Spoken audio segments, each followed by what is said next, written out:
E aí pessoal, beleza? Pensante aqui mais uma vez no canal. Eu não abandonei o canal, eu só estava um pouco ocupado por esses tempos agora, mas é claro que eu voltei. Então já fica à vontade nos comentários aí. E é claro, né, se você tem uma opinião divergente da minha, você pode escrever aí embaixo, por favor, com respeito, não me xinguem, tá? Porque a maioria de vocês, cara, vocês vão falar que que eu só sei reclamar e tudo mais.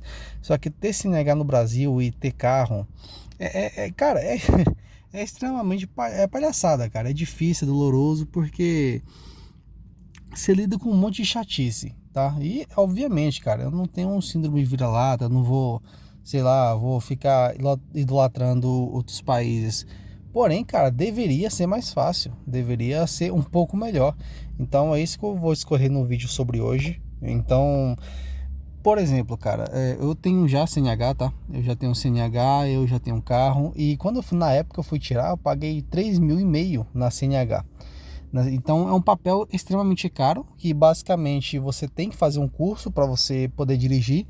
E eu concordo, cara, você tem que realmente saber as leis de trânsito, mas quando você vê na prática, cara, o trânsito não é literalmente assim, tá? Fala, não pode parar acima da faixa, só que em um cruzamento, às vezes em uma avenida, numa rua um pouco mais fechada, você tem que parar acima da faixa para você conseguir olhar, para você conseguir ver, né? Para você conseguir ver o outro carro vindo, porque senão, querendo ou não, você não consegue passar. E aí tem a teoria versus a prática também, né? Ninguém fala pra você a prática, como é no dia a dia, como é que realmente é no trânsito, certo? Porque tem rodovias, cara, que ela é 110 e os caminhoneiros, os cara passa a 140, 130 do seu lado e você fica até com medo, entende? Então, assim, mesmo que tenha radar, mesmo que tenha um monte de coisas, você na rodovia, mesmo na direita, tem uns caminhoneiros que são muito doidos, tá?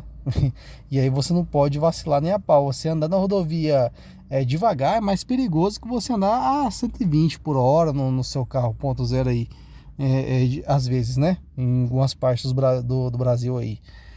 E você pode perceber que esse papel ele é tão caro que as pessoas consideram como conquista. Isso é um absurdo, cara. Porra, foi mal o palavrão, mas você considerar um papel como conquista, cara, do tanto que esse negócio é superfaturado. Você emitir um papel para você fazer um curso, o negócio custa 3.500, cara. Entende? Essa é a minha indignação. E o pior, cara, você tem que renovar essa merda ainda.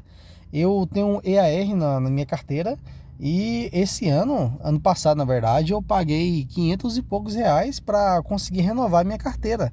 E tipo assim, cara, cara, eu já tinha feito o exame, tinha feito tudo já, e aí para renovar eu tenho que pagar mais dinheiro ainda. Então, tipo assim, uma coisa que eu poderia gastar, que eu poderia curtir com minha família, eu poderia consumir, né, para que o Brasil venha ter mais pessoas vendendo, né, troca, compra e venda. Não, eu tive que gastar com a papelada. E aí, em boa parte de hoje em dia é digital as coisas e tudo mais. Mas beleza, né? Até aí, você até concorda, fala, tá bom, muita burocracia e tudo mais. Você tem que fazer um curso, cursos são caros, você tem que ter o professor, tem que ter autoescola, você tem que ter, sei lá, o carro lá pra você andar, pra você fazer o negócio. Beleza, cara. Mas você vê as mazelas das provas, você fica de boca aberta. E já teve uma pessoa que foi fazer a prova. E aí ela foi fazer a baliza, ela não bateu no cone, tá? Eu não sei o que aconteceu, que o cara simplesmente decidiu reprovar ela porque falou que aquela parte não é um cone, né? É tipo um sarrafo, sei lá o que é aquilo lá, um varão. Ele simplesmente balançou, né? Não sei se foi por causa do vento e viu que foi visto, todo mundo viu que não bateu. E o cara simplesmente falou que tinha batido e pronto, acabou. A pessoa teve que pagar o reteste. Então você pode perceber que cara, eu não tô acusando aqui, entendeu? Vocês pensam o que vocês quiserem, mas boa parte dos brasileiros, eles relatam que existem muitas mazelas dentro dessas provas. É uma palhaçada imensa, tá? Uma palhaçada imensa. Então, além de você passar todo um processo burocrático, tratar como conquista uma coisa que deveria ser basicamente normal, né? Tipo um RG, ela é tão cara que a pessoa considerar uma conquista e fora os retestes ainda. Então você vai gastar um preço de sei lá, de uma moto, cara, às vezes, né? Se você realmente reprovar bastante aí na A e B, de uma moto para tirar um pedaço de papel. tá? Mas beleza, né? Até aí você ainda vai levando, fica indignado, mas beleza, né?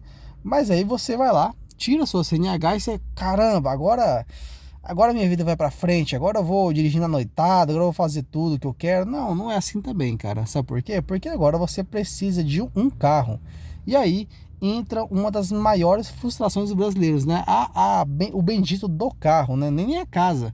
Porque o carro, cara, você tem muito problema para resolver nele. Tem muito. Por exemplo, você paga uma alta carga tributária nele, obviamente, né? Ali, sei lá, você paga, você paga, por exemplo, 30%, 35% só do carro em imposto ali. Mas você vai olhar um carro usado, o carro tá, por exemplo, o carro 2008, 2010, 40 mil reais, cara. Pô, carro velho, né? O carro cai nos pedaços. Os caras têm coragem de pedir 30 mil reais no carro. E você pode perceber claramente que aí por exemplo, um carro 2014 igual o meu, eu paguei R$ 1.000 e pouco de PVA. A tabela FIP dele é 31 mil reais. Assim, é sério, cara. É um carro 2014, velho pra caramba, tá? O 2014 pra mim é um carro mais velho, tá? Não é carro novo. Pô, cara, estamos em 2026. O carro tem 12 anos, cara. Na verdade, a fabricação dele é 2013, tá? É 2014, mas a fabricação é 2013. Então, o carro tem mais de 12 anos aí, mais de 11 anos. E ainda tenho que pagar ainda o IPVA por ele. E aí eu pago R$ 1.000 fora o licenciamento. E beleza, né? Tá bom. Você vai lá, paga, você compra seu carro. E aí você tem as mazelas também de você, na hora de você comprar o carro, o que os caras faz? O brasileiro, o famoso caranguejo no balde. O que ele faz?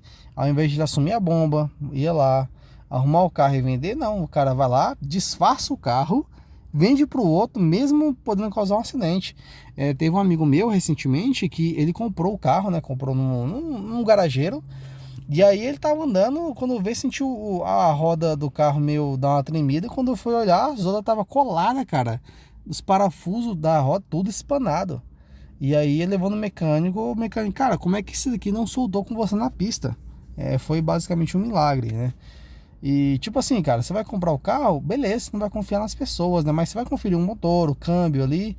Mas tem cara que o cara foi tão sacana que o cara teve coragem de ao invés de arrumar o carro, não, o cara teve coragem de colar, de colocar um tipo de cola ali só para disfarçar, para ele vender o carro pro outro.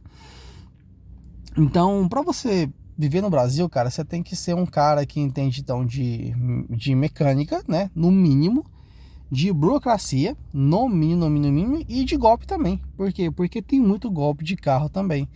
E aí você vai comprar um carro 1.0, você vai comprar um carrinho ali de 10 mil, um Gol quadrado aí. Pô, cara, você não acha um Gol quadrado totalmente bom por 10 mil reais. E aí o carro começa a quebrar, começa a dar trabalho. Você vai comprar um carro zero, bom, você vai pagar no mínimo aí, no Kwid, uns 77, 78 mil, no Kwid, tá?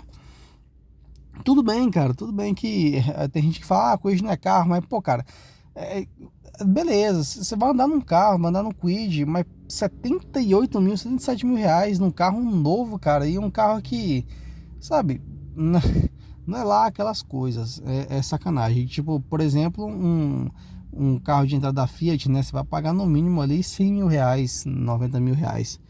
E obviamente você aí ganhando 3 mil, até 5 mil reais, você vai se apertar para comprar. Eu mesmo pago aí 1.100 só de parcela do meu carro. E olha que é 2014 ainda. Então é sacanagem, assim, uma pura sacanagem. Você passa um processo todo para tirar CNH, vai lá, beleza, vai lá, compra o carro. Aí você tem que dar a sorte de não ser enganado ainda, de o cara não ter feito alguma coisinha no motor ali só para durar mais algum pouco lá, para não falar que foi ele que fez errado, para quebrar na tua mão. E aí você tem que assumir a bomba para depois passar para outra pessoa ou ficar com aquele carro. E aí você tem que ser um baita de um mecânico. Obviamente essas coisas acontecem, sempre vai ter pessoas do nosso lado, ao nosso redor, mas que é sacanagem e que é muito difícil você manter um carro. E fazendo uma conta aqui de bêbado, né? De bêbado, nem conta de padeiro, não, é conta de bêbado mesmo. Você vai pagar, sei lá, R$ 1.000, 1.200 no ano de PVA. Aí tem licenciamento, aí tem o seguro também, que é um absurdo, tá? Para um rapaz da minha idade, o seguro foi a R$ 3.000 no ano, né? Eles pensam que eu vou capotar o carro todos os dias da minha vida. Eles pensam que eu sou, sei lá, um piloto de corrida e eu quero andar, eu vou conseguir, o meu carro 1.0 é chegar a 200 km por hora. Então eles colocam o seguro lá em cima. Então só para você ter o teu carro na garagem parado, você vai ter que desembolsar aí no mínimo uns R$ 300 por mês, parado, tá? Parado, para você ter um carro ali mais ou menos 2014, 2015, né? Um carro que você ligar de manhã você consiga ir pro trabalho, tá? Sem ele desmanchar no caminho. Ai, imagina, cara, você ligar o carro de manhã, o carro não funcionar, para que você quer um carro então, né? E aí é por isso que a gente considera hoje em dia um carro um luxo, né? Sendo que a gente precisa de mobilidade urbana, não tem como.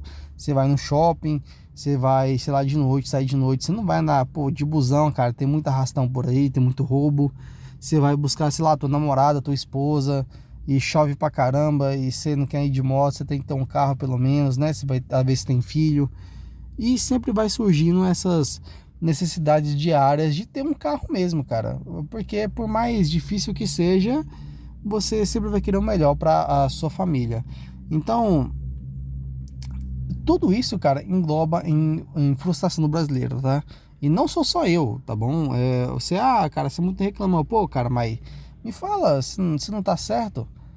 Você pagar um monte de burocracia e ter que lidar ainda com as pessoas querendo te passar a perna, fora as pessoas que não tem seguro e batem no seu carro. Aí você vai estacionar no centro, tem um flanelinha desgramado querendo cobrar 20, 40 reais, sendo que a via é pública, né? Os caras nem foram, nem tomaram vergonha na cara ainda, e aí você tem que pagar porque senão o cara vai arriscar teu carro, aí no funileiro vai ser mais caro. Então você vai ter um monte de coisa que vai te desencorajar a ter um carro. Tanto é que tem gente que prefere ir de Uber, né? Prefere 1000 vezes andar de Uber porque do que ter um carro e ficar entregando IPVA e IPVA. Ah, Marco, mas beleza, né? O pensante, você quer um carro 2014, por que você não pega um carro aí que você não paga IPVA? Tranquilo, beleza. Agora, dificilmente eu vou achar um carro realmente inteiro que eu não preciso ficar toda hora no mecânico trocando peça por, sei lá, R$ 15.000, R$ 20.000, 25.000. Até você pode até achar um Celtinha aí, né? Um Celtinha mais velho.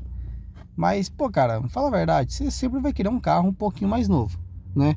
Sei lá, sai um carro bonitão aí, sai um HR-V, sai, sei lá, um HB20 novo. Eu nem sei se sai um HB20 novo, né? Eu tô por fora disso aí. Um Fiat Pulse. Pô, cara, você vai querer andar num carro bonito, um Honda Civic, né? Um Corolla.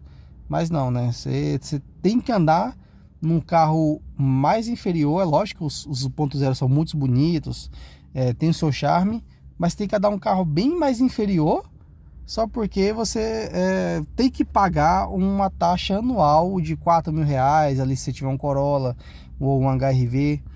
Sendo que esse valor, cara, poderia ser bem mais baixo, tá? Se fosse 1%, já ajudaria demais, né? Duvido que vai passar esse projeto de lei, sei lá, de 1% de IPVA. Duvido, mas fazer o que, né? O que resta pro brasileiro é sonhar com menos taxas, menos impostos, menos é foda, né, cara? Menos não, né? Sonhar ou pensar que algum dia a gente vai pagar menos impostos. E é isso, pessoal, beleza? Aqui foi mais um gesto de indignação mesmo, tá? Você pensando no dia a dia aí, você fica pensando, caraca, esse dinheiro aqui eu poderia gastar ali, poderia comprar uma coisa que eu gosto, mas eu tenho que pagar uma taxa que inventaram para eu pagar. E mesmo assim as ruas continuam cheias de buracos, né? Algumas sem fiscalização, sem sinalização, algumas ruas pô, cara, fora de condições, sem pavimento. Mesmo assim, você paga muita taxa. Valeu, pessoal. Escreve nos seus comentários o que vocês acham. E sem xingar, tá? Senão piora as coisas aí. Valeu.